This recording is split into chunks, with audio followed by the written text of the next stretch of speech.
Hello, everyone, and you are listening to The Mixing Glass, brought to you by Herd House 2026. That's right, we have a misconnection. We weren't able to hang out at the Herd House conference, but we're bringing our guest onto the show to hang out with us tonight, talk a little bit about gin. I know Mike's not here, but that's okay because my guest is absolutely incredible. We're going to nerd out, we're going to have a lot of fun. So let me introduce you to who we're going to be hanging out with. While a biology professor at the University of Texas in Austin, Molly Cummings founded WildGins Co, makers of the only gins in the world featuring native Texas junipers. Of the 8 native Texas juniper species, Molly found the best 2 for gin in West Texas. WildBark West Texas Dry Gin features the Alligator Juniper, a juniper that grows above 5,000 feet in the West Texas mountains, and is a bold Texas take on the classic London Dry. WildJune Western Style Gin features the Redberry Juniper, a juniper that grows only in the high plains of West Texas and offers a wildly unique Texas spin on gin. Wild Gins honors our trees, by putting the batch-specific tree names on their side labels, making them the world's first single origin gin. They also preserve the lands that give us these unique Texas junipers by giving proceeds to the West Texas chapter of the Nature Conservancy with their Give a Wild Buck campaign. Fantastic. We invite you to take a sip on the wild side and celebrate Texas biodiversity with wild gins. Molly, welcome to the show. Thank you. Hi, John. How are I'm we glad you're doing? going to nerd out with a true, veritable nerd. I'm so excited. I'm so excited. Usually Mike reins me back a little bit, but the bartender in me, the curiosity, hospitality enthusiast, is ready to nerd out about Juniper tonight. But before we do, we have a little thing called Roll for Initiative, and you've got an amazing jumbo 20-sided die over there. We love it. Give that thing a throw, a roll, whatever you Yeah, got. if I throw it okay, it'll bounce off the walls. Okay, I'm going to roll Exactly. it. I'm not sure how to read a 20-sided. That's on top. 11. 11. Yes. All right. Double ones. I like it.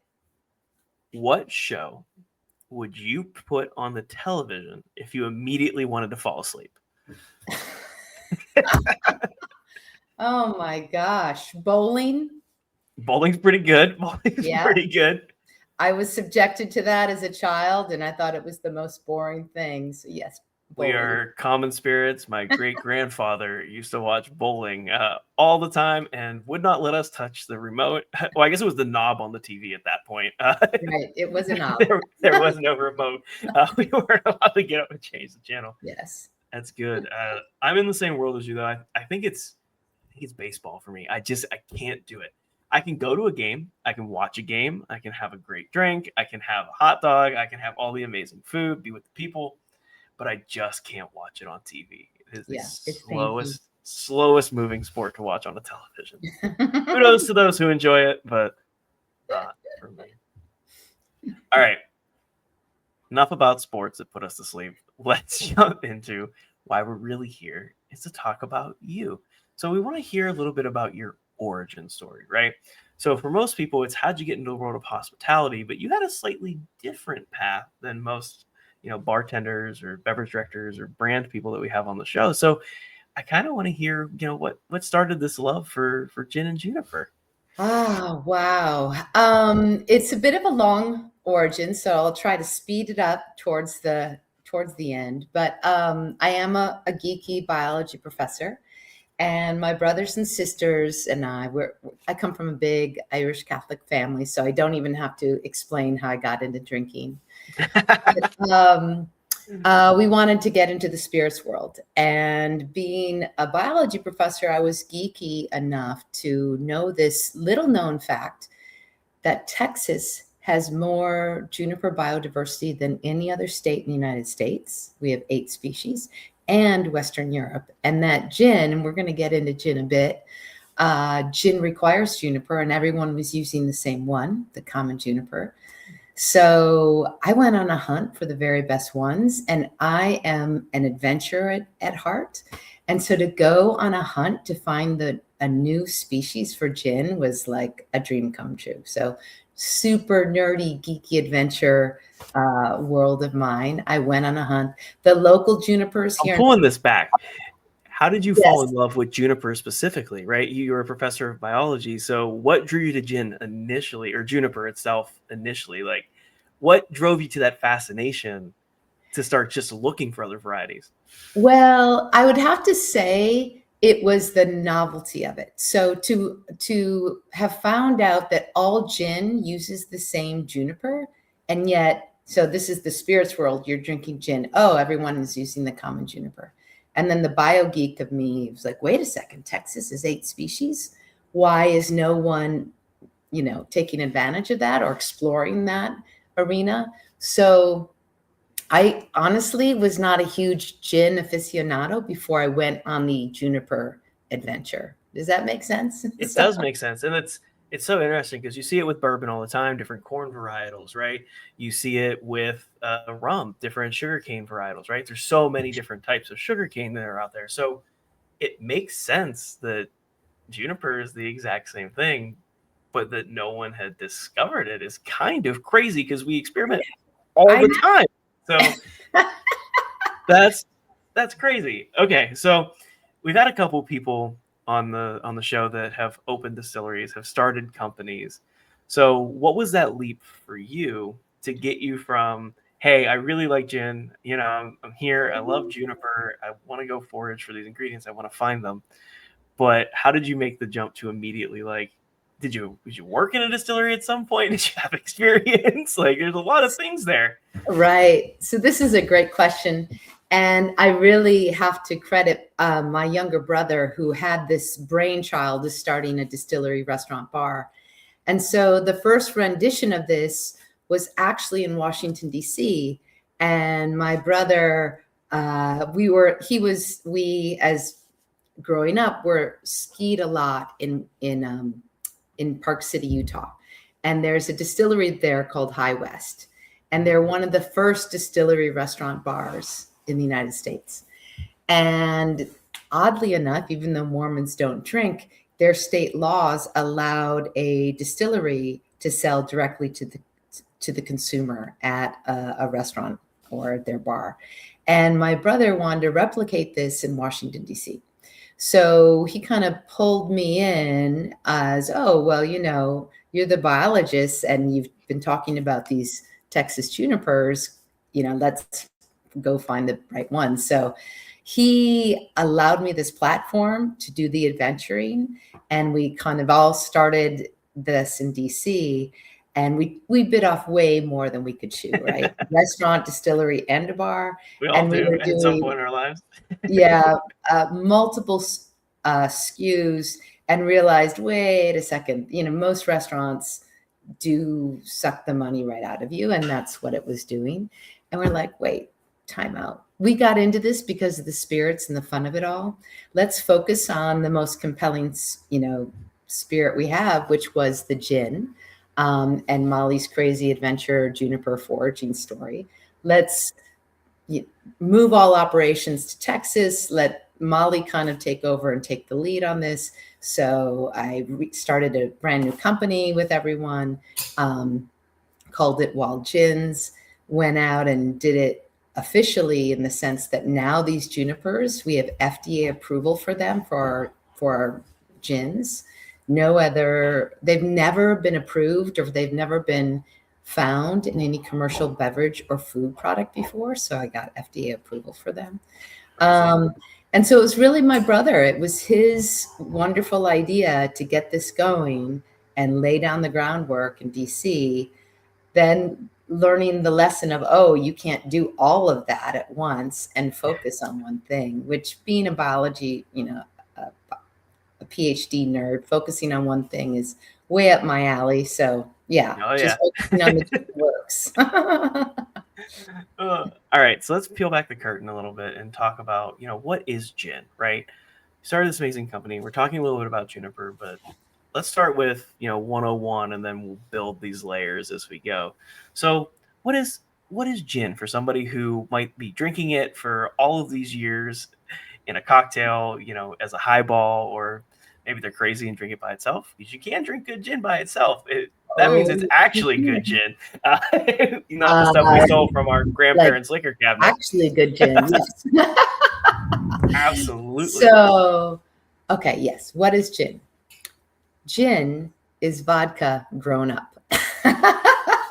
So I love that your Instagram is vodka pays my bills, because basically what gin is, by definition, is you start with the grain neutral spirit, which is a vodka, and then you need to redistill or infuse with a botanical sweet that has to be, leading that botanical sweet has to be juniper.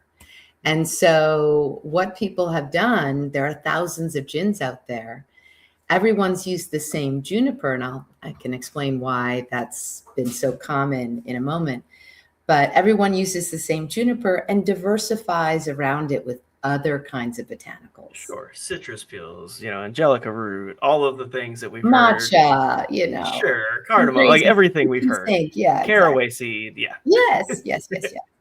And so what's interesting, because gin originated in Europe, officially in the Netherlands, where the word Genever, which is where gin comes from, means means juniper in Dutch. And so that's why, sorry, you can possibly you can hear my dogs. Huge fans of dogs on the show. So yes, so if you like vodka, anyone who likes a vodka cocktail out there, I welcome you to try your vodka cocktail with gin, preferably my gin, because it's a more refined, elevated with botanical infusions. It's just really an elevation of vodka. 100%. I mean, I've heard many people describe it as the world's first, infused spirit, right? Yeah. You start with base, and gin was the first one, right? Before all of these other crazy flavors like popcorn existed in the world, like that's where it is. But it's such a crazy thing because, I've worked in bars where we didn't even carry vodka. We refused to carry, right? This was in that early 2000s kind of trend, where we were like, you know what? The bartenders are what matter, not the guests. We're going to carry what we want. Obviously, times have changed for the better. Everyone's included. I don't know. I love bars like yours. I love bars like yours. But we only carried gin, and we'd have 3 or 4 different styles of gin based on the type of cocktails that we were going to make. And, you challenge the guests that say that they only drink vodka. Well, I'll tell you what. I bet I can make you a fantastic drink, and you might not even know you're drinking gin, and you've been missing out on it all this time.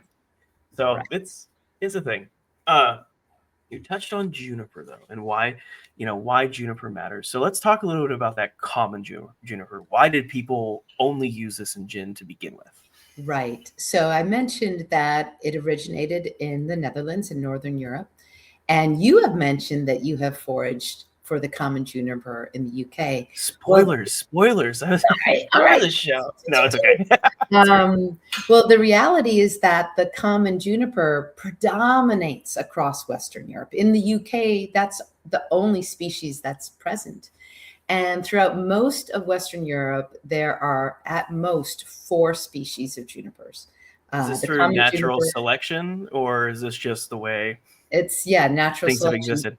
The common juniper is really good at a variety of different soil types and weather, and it's pretty invasive, so it can live just about anywhere.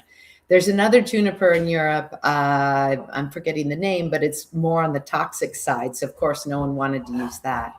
And so, pardon me? Sure don't. No. For us. And so the common juniper, not only was it common, it was readily available and abundant, but it tasted great. So, and it had some medicinal properties. And so in the very origins, it made sense that why not use this beautiful common juniper? The other 2 are somewhat rare, so it didn't really make sense to go seeking the others out. So hence everyone started using it when it became so popular. Throughout Europe, everyone was using the common juniper. It grows both in the UK, it grows across the Mediterranean. Right now, some of the biggest producers of common juniper are Macedonia and Croatia and Italy. So it grows along the Mediterranean. So it made sense, if you're interested in gin, get the common juniper.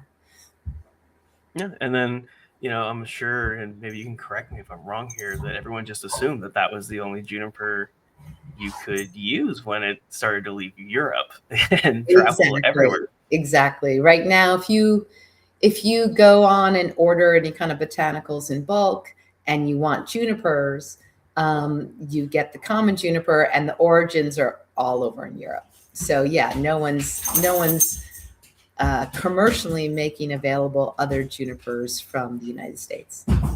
Which makes sense. So, we talk about, gin and why juniper matters, but there are certainly different styles of gin that exist.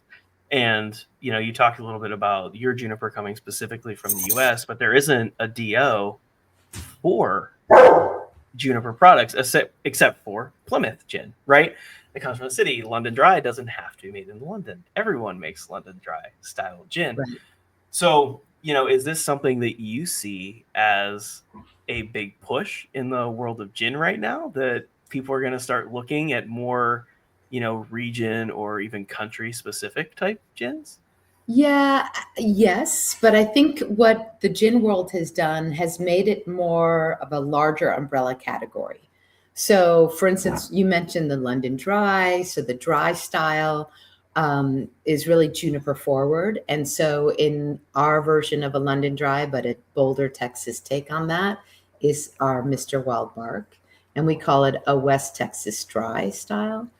And so anytime you hear the word dry gin, it means juniper forward. It means there's very few botanicals. And so the juniper is very salient, and that's why it's called juniper forward. When people started adding many more botanicals so that the juniper was not the most dominant flavor or wasn't hitting you over the head, they would call that Western style or sometimes American style. Sure. And so we actually have both styles represented in WildGins. We've got West Texas Dry with WildBark, and we've got Western style with WildJune. And she's got 11 botanicals, really complicated, and her juniper sweet, hence the female pronoun. Meanwhile, he is our bold kind of James Dean of gin.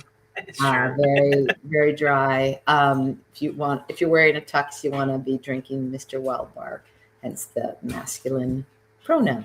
Yeah. So I don't think people are going to get to the point of regionalizing it. Oh, this version of gin has to come from this country. However, people have absolutely put their own terroir about their gin. There's people who are locally foraging for different botanicals. The botanist up in Scotland, they're doing the local botanicals up there, but it's still the common juniper, which pretty much grows everywhere. And that's what's making my gin so unique, is we're diversifying at the heart of gin, what makes a gin, and we're Texifying it with truly unique Texas junipers. You mentioned that my junipers come from the United States. Actually, more specifically, they come from Texas. So the WildBark features the Alligator Juniper. The Alligator Juniper only grows in about 3 states, Texas, Arizona, and Utah. But the ones that come from the Davis Mountains are their own subspecies. And I've got the scientific paper. I want to hear all about it. What makes them stand out? What makes them so different? Because having as a college kid, have made my own gin in my dorm room, little things like that. Gin. Where, yeah, absolutely, it was terrible. Leave it to the professionals, please. But you start to experiment, especially when you get behind a bar and start infusing flavors, and you start noticing nuances more and more the longer you're behind the bar. So, talk to me a little bit about the Alligator Juniper first. Absolutely. So the Alligator Juniper is the biggest, boldest of the 8 junipers in Texas, 8 species of junipers. It lives above 5,000 feet sea level. So you don't see it in any of the major cities here in Texas. Where I go to forage for it is all the way out in the Davis Mountains, out by Marfa, Fort Davis, and Alpine. And this whole little mountainous environment is what's called a sky island. And it's called that because these mountainous species have adapted to that altitude, that soil, that climate.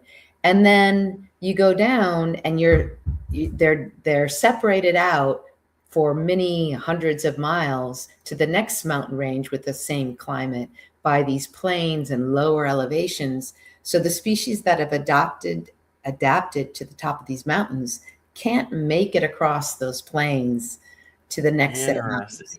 So they become their own unique endemic little set of species. And that's how they can change over time and be so distinctive from the other species around them. In the one county in West Texas that I do a lot of foraging in, it has 4 species of junipers, all in that Sky Island area. And there are 4 species of junipers in all of Western Europe. Which is crazy. And, you talked about juniper being an invasive species coming in and growing, but 4 of them are able to exist in the same little microclimate almost, which is kind of incredible. Yes. So very, very unique and interesting. Yeah, absolutely. Before you decided on Alligator Juniper, were there any that were local that you were like, no, this isn't it. This isn't going to work?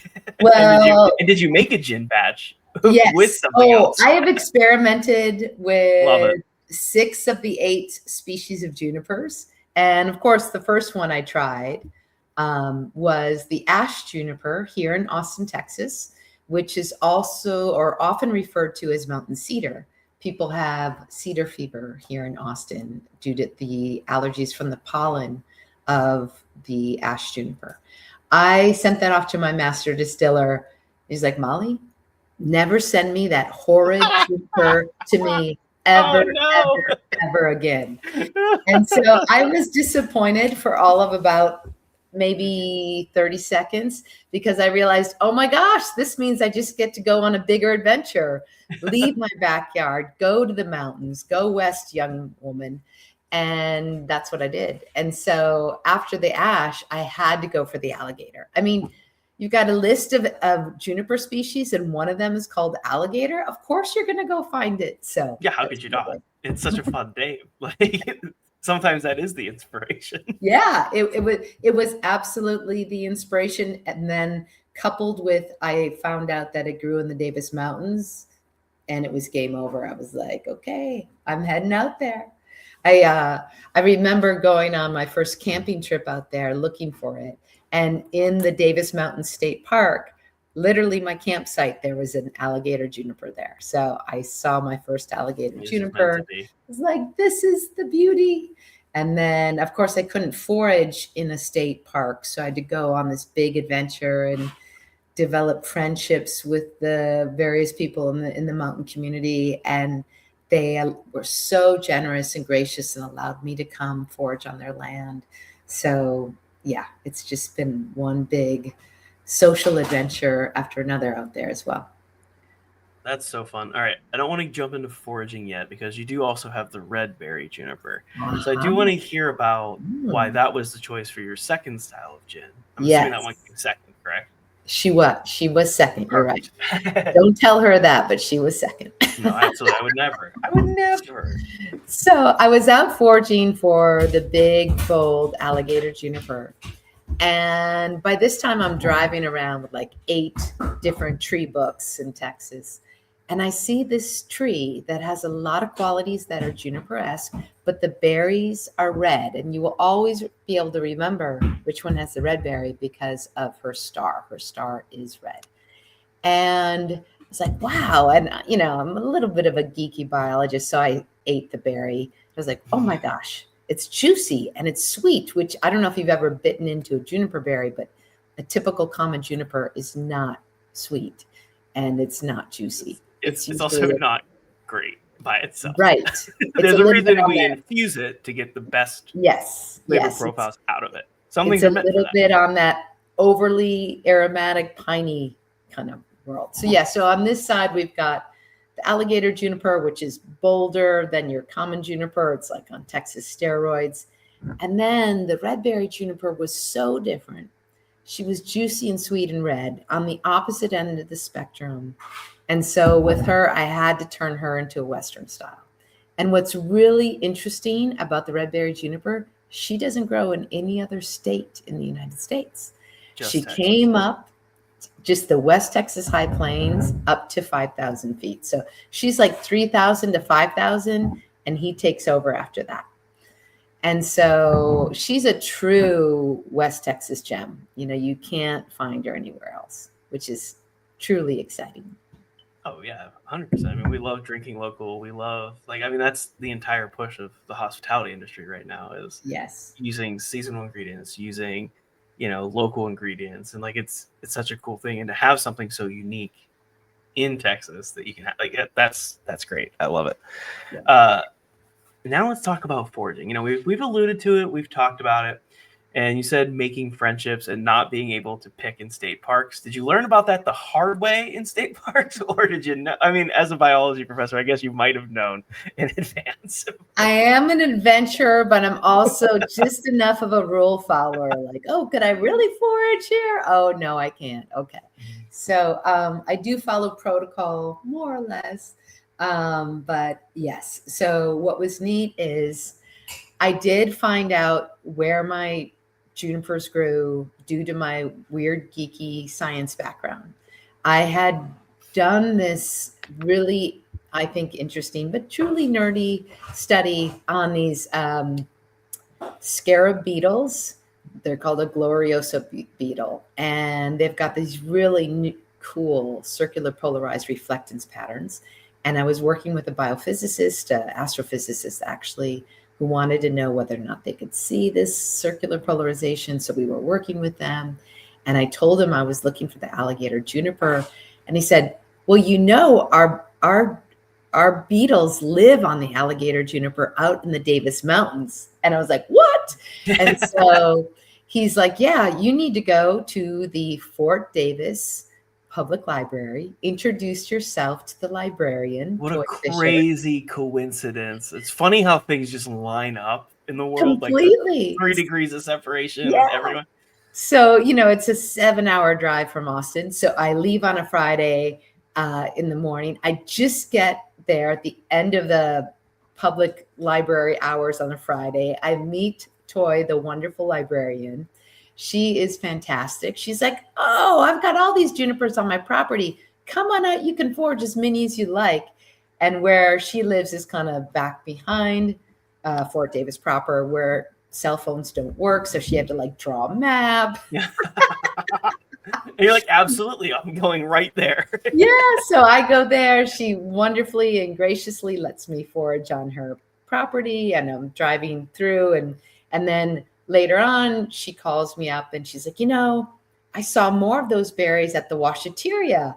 I know who owns the washateria. I'll call Phyllis and see if you can get permission. So she then introduces me to Phyllis, and then I become friends with Phyllis and Joe, and then I'm foraging there, and then someone else drops by and they say, oh, I've got junipers on my property. You're welcome to come out. So it was literally this beautiful domino effect of making friends in West Texas, and these beautiful mountain people that are as true to the earth, salt of the earth as you can find. So, and it's been a huge benefit of this whole venture. Having picked juniper myself, it's quite a process to pick a bunch of juniper, and to pick enough juniper to distill in a batch is quite a bit of juniper. So how are you going about, you know, harvesting enough, doing it sustainably, making sure you're not killing the entire population? You know, like, those are some things that people who forage don't realize, that if you go out and just pick a whole bunch of stuff, it's just not going to grow back, and then it's gone. So that's the difference between the common juniper, which is more like a shrub, and my big, bold Texas junipers. So, for instance, alligator juniper, these beautiful trees can grow 50 to 60 to 70 feet tall and about 35 to 50 feet wide. They are Oh, big, wow. girthy, majestic behemoths. And when they go into reproduction, and they don't do it every year, they do it every 2 to 3 years. When they do, they go gangbusters.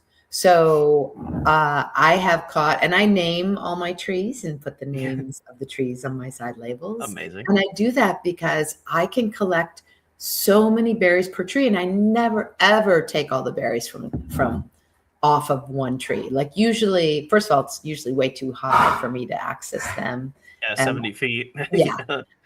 So at the most I'm taking 50% of the berries, and that's a high end. Usually I'm taking 20% of the berries. Nonetheless, these trees are so magnificent and so fecund that I can collect anywhere from 20 to 45 pounds of dried juniper per Wow. single tree. Wow, that is a lot of juniper from one tree. And that is why I can do single distillation batches from all the berries from one tree. So remember, yes, you need a lot of junipers to distill, but juniper and the rest of the botanicals are the second distillation. They're the flavoring on top of the grain neutral spirit. And so the relative amount you need to make per ounce is not that much. And that's how I can do it. And is the Redberry Juniper the same way? Yeah, the Redberry Juniper, not as tall, but man, every limb is just jam-packed with junipers. And so she grows larger than the common juniper, taller and wider.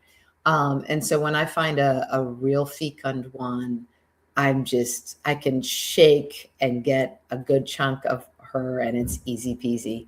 And the thing about those, whereas the Redberry Juniper is rare geographically, it is so abundant and common locally in its ecosystem, in its kind of ecotome. So out in West Texas, some of the ranchers I know, they let me forage on their property.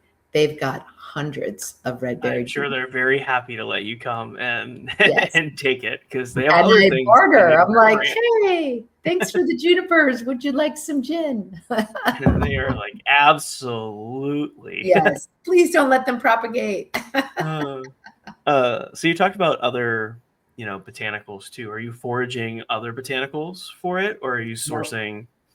I'm just focusing, my only foraging efforts are on the Texas Junipers. However, I am, not only founder and wild forager, I'm also the one who buys all the other botanicals. And I'm a bit of a health freak, and I hate pesticides. So when I'm ordering, if there's ever an organic option, I'm buying it. So at the moment, I would say there are some botanicals in our gins that are hard to find organic. 80 to 90% of our botanicals are organic in our gins, which is lovely. I can sleep well and hangover free because of that. So yeah, it's a crazy difference. I mean, the amount of, like, anyone who's had a really bad hangover, it's not always because of how much you drank. Certainly that can be the case, but it's usually because of the quality of what you're drinking. Right, exactly. Big spirits tend to buy big ag botanicals, and big ag uses pesticides. Pesticides are neurotoxins, and pesticides survive the distillation process. So you want to avoid pesticides as much as you can. Yeah. And while that $9 bottle of tequila might be affordable, it is not affordable in many other ways, also known as your next morning. So, think about that. You pay the price in a different medium. every time. All right, so we're talking about all these amazing ingredients, and you mentioned before we talked on the show a little bit about biodiversity in a bottle. So I just want to crack that open. What does biodiversity in a bottle mean to you? Well, I love biodiversity. It means that there's many species that we worry about and care about and celebrate. And if you think about all the spirits out there, most gins by definition have more plants per bottle than any other spirit. So if you think about how you're choosing to celebrate, you might take that into consideration when you have your next cocktail. Like, how many plants can I be drinking?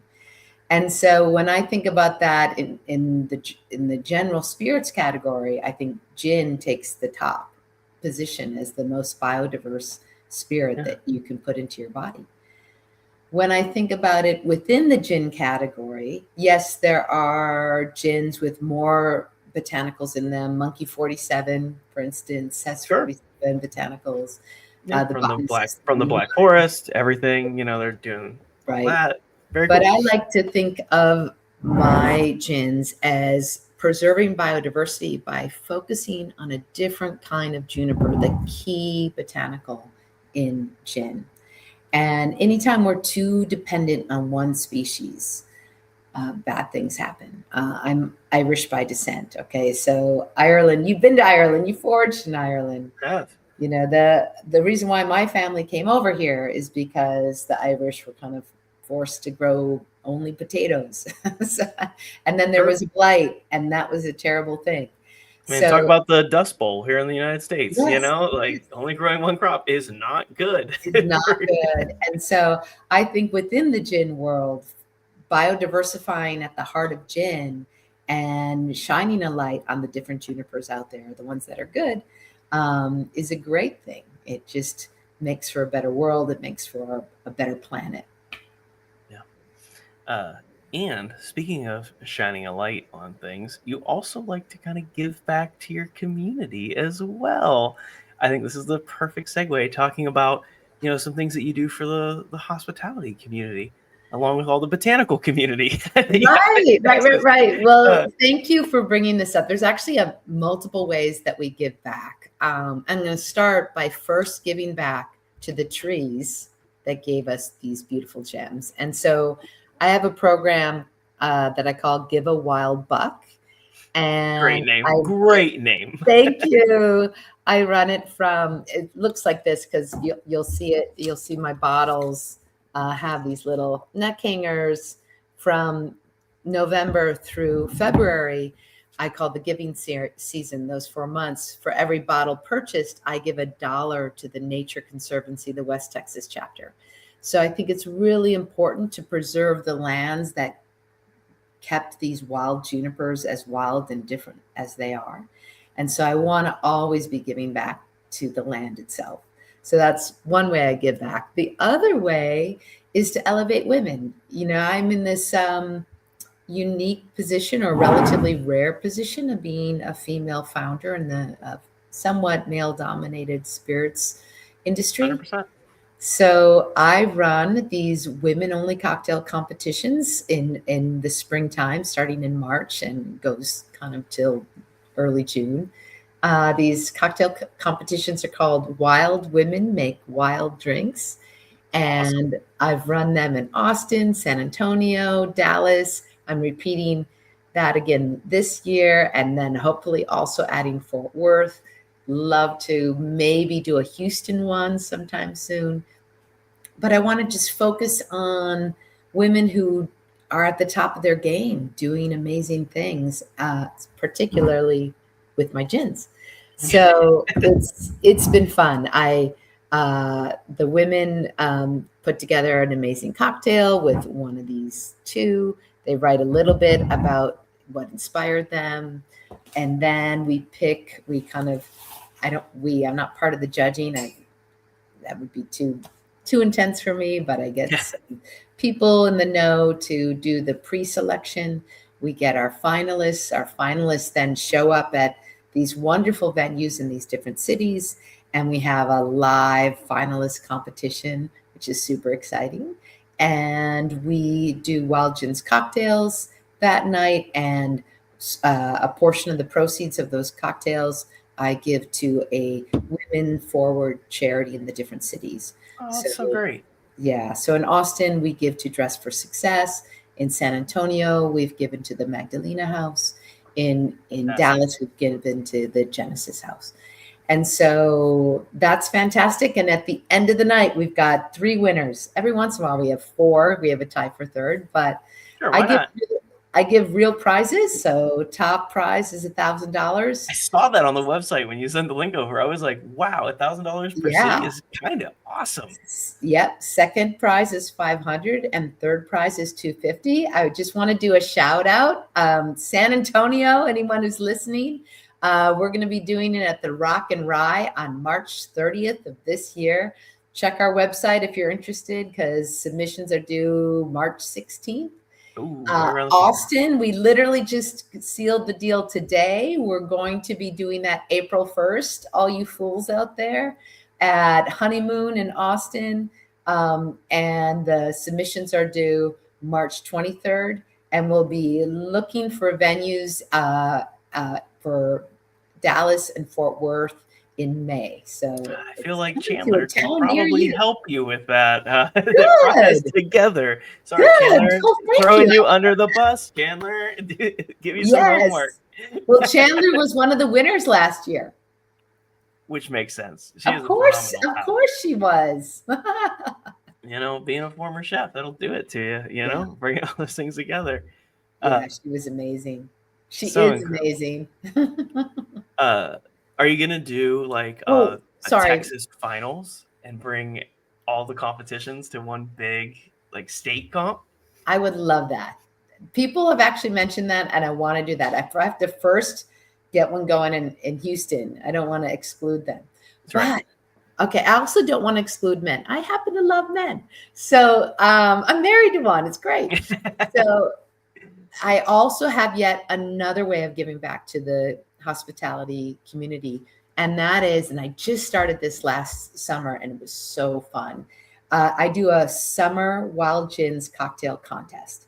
And I run it from June 15th to September 15th.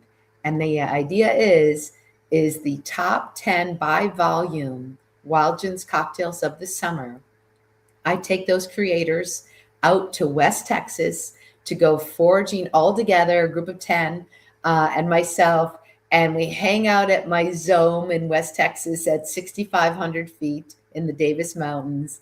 And we cook and we forage and we drink, of course, and create cool cocktails and take in the night sky. And we have a night in Marfa and days running around foraging junipers. So fun. How could you not want to do that? Like, that sounds awesome. Exactly. And I think last year we foraged on a couple trees, and one of them, and I let people name these trees. If you come foraging with me, you're going to name that tree. And it was a group name, and the name they came up was Barknado Bessie. Wow. And that's on your bottles. Well, not yet, but we haven't run but it will be. It will be someday. You might see on the side of but from a tree named Barknado Bessie. And it was the first group, the first annual WildGin summer cocktail winners who named that tree. Like, picking up a bottle of gin and seeing that on the side is fantastic. Like, how could you not pick that up off the shelf? Like, that's just so good. Thank you. I think so too. Oh, that's so great. I love everything about that. And for people that, are wondering if they should go out and spend more time in nature, as bartenders, we are very bad at taking care of ourselves. We're great at eating fried food over trash cans. We're great at eating French fries off the hotline. We're really great at staying out super late at night and not sleeping.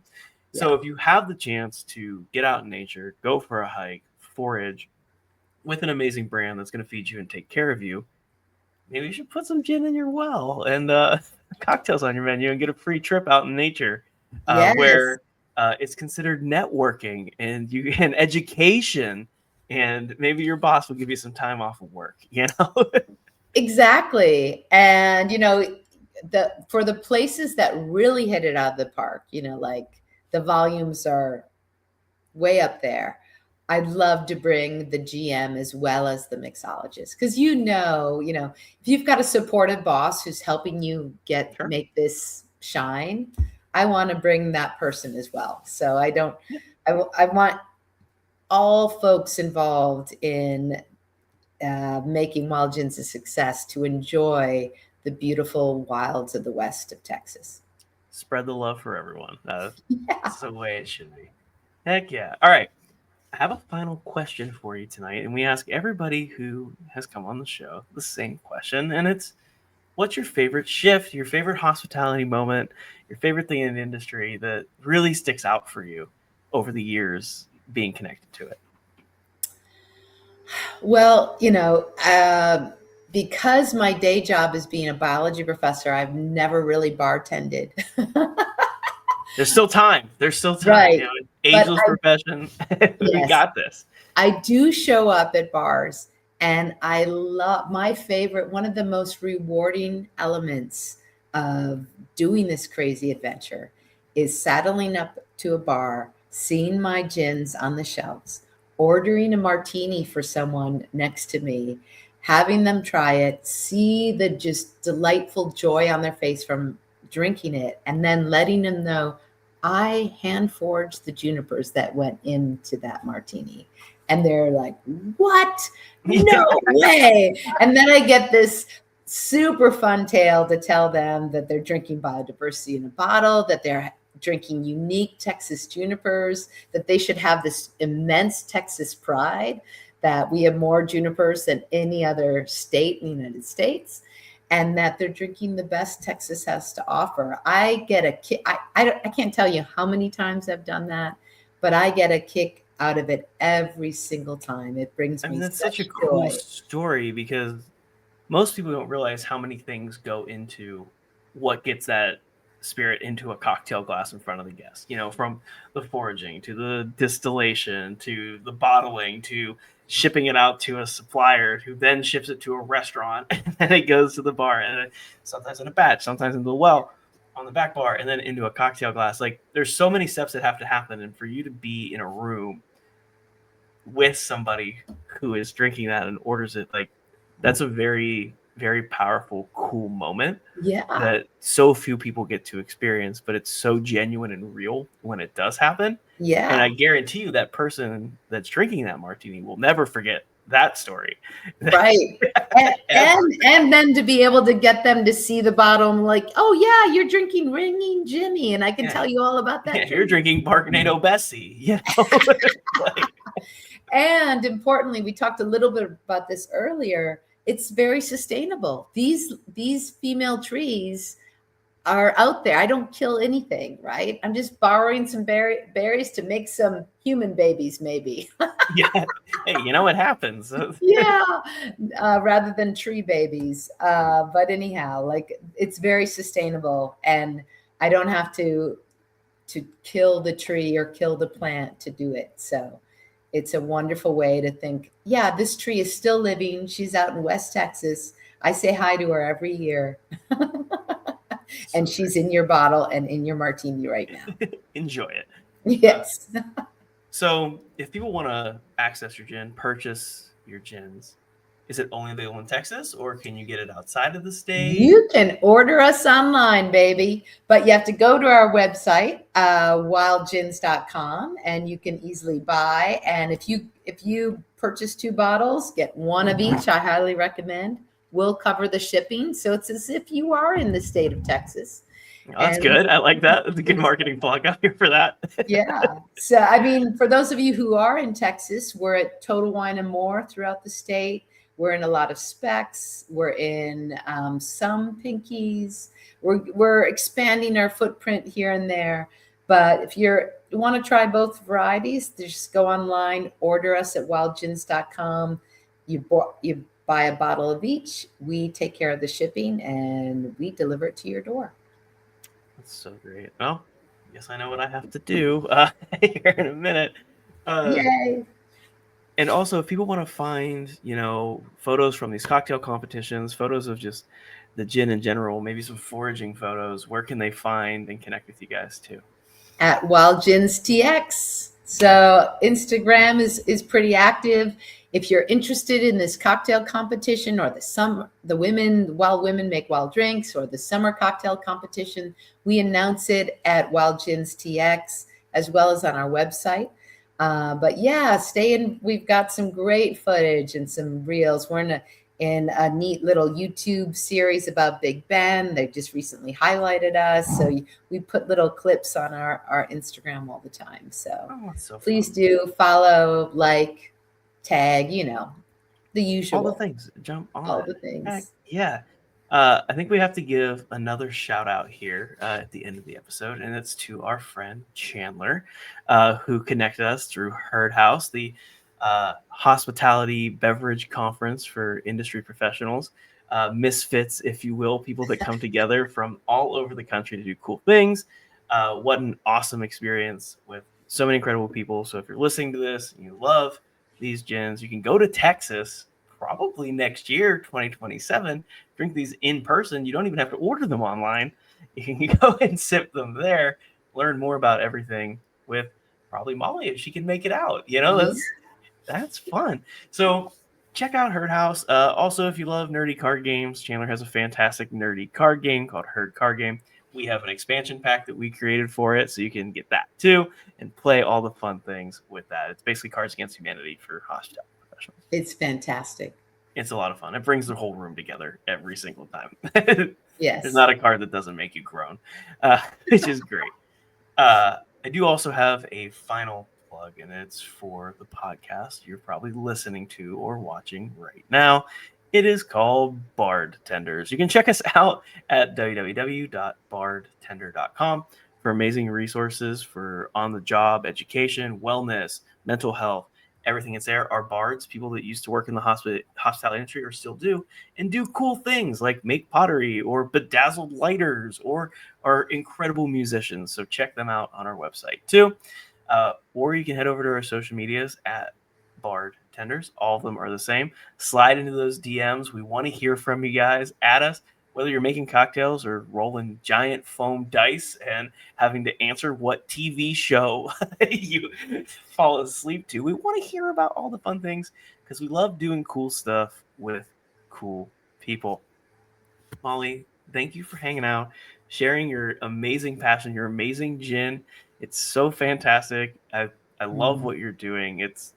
I love the homage to Texas and being local, and it's so fantastic. Thank you. This was so fun, John. I love what you're doing. I love your name, Bardtenders.